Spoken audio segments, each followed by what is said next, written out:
Hello friends, welcome on my YouTube channel. आज हम आपको पूजा पाठ से जुड़े कुछ ऐसे बातें बताएंगे जिनमें हम लोग हमेशा गलती करते हैं और जिसकी वजह से हमारी पूजा जो हम रोज़ करते हैं उसका फल कम हो जाता है। हमें 10 ऐसे काम करने चाहिए जिन वो नियम हमें हमेशा ध्यान रखने चाहिए। उनकी वजह से कई बार हमें नुकसान हो जाता है। अगर हम उन नियमों का ध्यान रखते हैं तो हमें वो नुकसान नहीं होता है।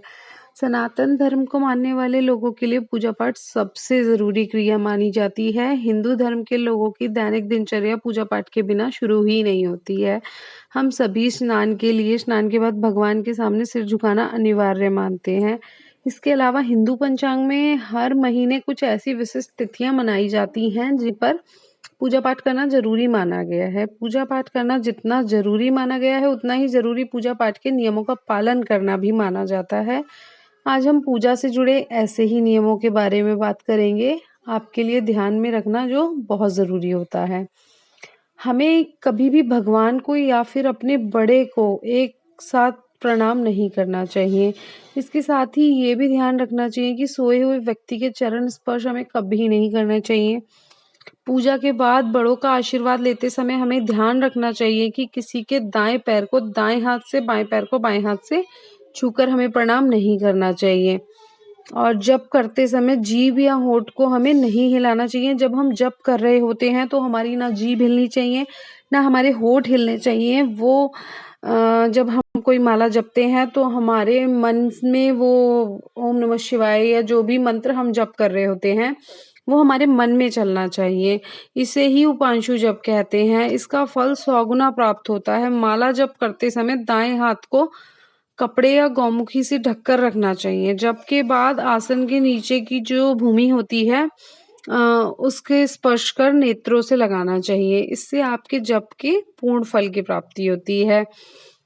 और दोस्तों, जो ये तिथियां होती हैं, संक्रांति, द्वादशी, अमावस्या, पूर्णिमा, रविवार और शाम के समय तुलसी को हमें कभी भी नहीं तोड़ना चाहिए, बहुत खराब माना जाता है। दीपक से हमें कभी भी दीपक को नहीं जलाना चाहिए। हमेशा दूसरी नई माचिस से हमें दीपक को जलाना चाहिए। यज्ञ, श्राद्ध आदि में काले तिल का प्रयोग करना चाहिए। सफेद तिल का कभी यूज नहीं करना चाहिए। शनिवार के दिन हमें पीपल को जल चढ़ाना चाहिए। पीपल की 7 बार परिक्रमा करनी चाहिए। परिक्रमा इसकी करना बहुत श्रेष्ठ माना जाता है। कुमड़ा, मतीरा, नारियल आदि को स्त्रियों को नहीं तोड़ना चाहिए और ना ही उस 3 चीजों को इन्हें चाकू से काटना चाहिए। ये बिल्कुल भी अच्छा नहीं माना जाता। भोजन और प्रसाद को कभी भी लांघना नहीं चाहिए। किसी को भी कोई वस्तु या दान दक्षिणा दाएं हाथ से देना चाहिए। एकादशी, अमावस्या, कृष्ण चतुर्दशी, पूर्णिमा व्रत तथा श्राद्ध के दिन दाढ़ी हमें कभी नहीं बनानी चाहिए।